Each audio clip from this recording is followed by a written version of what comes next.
आज मैं आपसे एक ऐसे विषय पे चर्चा करूंगा जो बेहद जरूरी है और जिस पर गंभीरता से विचार किया जाना चाहिए। हम अक्सर कहते हैं हमें अपने बच्चों को समग्र शिक्षा देनी चाहिए, हमें समग्र जीवन जीना चाहिए। पर क्या आपने कभी रुककर यह सोचा है कि समग्र जीवन या समग्र शिक्षा इसका असली मतलब क्या होता है? और क्या हम वास्तव में ऐसा जीवन जीते हैं या हम सिर्फ एक सोच, एक कल्पना के पीछे भाग रहे हैं? सबसे पहले हम समझते हैं कि विचार क्या होता है। विचार का मतलब है किसी चीज को ध्यान से देखना, समझना और फिर उस देखने के अनुभव को मन में एक तस्वीर, एक छवि के रूप में जमा कर लेना।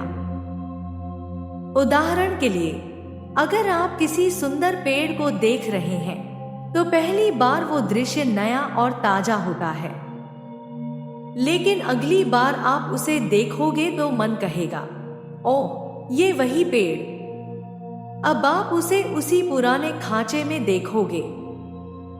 आप पेड़ को नहीं, उसकी याद को देख रहे होंगे। यही होता है विचार, एक असली अनुभव की जगह सके पुराने अनुभव की छवि को पकड़ना। अब आते हैं समग्र जीवन पर। समग्र का मतलब होता है पूरा, संपूर्ण, जिसमें जीवन के हर पहलू को समझा जाए।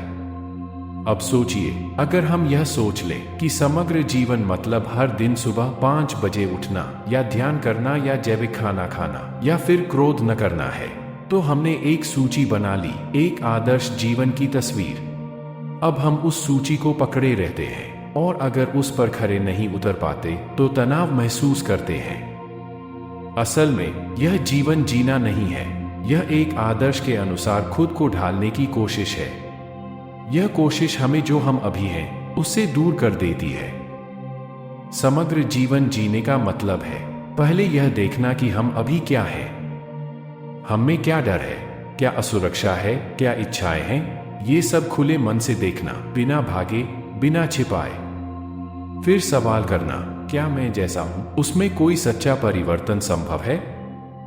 यह देखना और समझना ही समग्रता है। यह कोई आदर्श नहीं बल्कि एक प्रक्रिया है, प्रक्रिया जीने की। मान लीजिए आप सोचते हैं मुझे शांत बनना चाहिए। अब आप गुस्सा दबाते हैं, बाहर से हंसते हैं, पर अंदर एक बेचैनी बनी रहती है। आपने शांति को एक आदर्श बना लिया, पर अंदर की सच्चाई वही रही। जबकि अगर आप बस इतना देखें कि मुझे गुस्सा आया और बिना डर या बहाने के उसे समझें, तभी आप जान पाएंगे कि गुस्से की असल जड़ क्या है। तभी असली बदलाव होगा। प्रियजनों, तो आज हमें 3 प्रमुख सीखने को मिली। पहली, विचार अनुभव का स्थान ले लेती है। जो देखा, जो महसूस किया, उसी की छवि को अनुभव बना लेती है। दूसरी सीख, समग्रता का मतलब आदर्श बनना नहीं है बल्कि खुद को पूरी तरह से देखना है। और तीसरी सीख, जब हम खुद को बिना डर, बिना कल्पना के देखते हैं तभी असली परिवर्तन संभव है। तो आइए विचारों में जीने की जगह जीवन को सीधे देखना शुरू करें। वहीं से समग्र जीवन की शुरुआत होती है। प्रियजनों, आशा है आपको आज की चर्चा पसंद आई होगी। हमारे चैनल को लाइक, शेयर और सब्सक्राइब जरूर करें। धन्यवाद।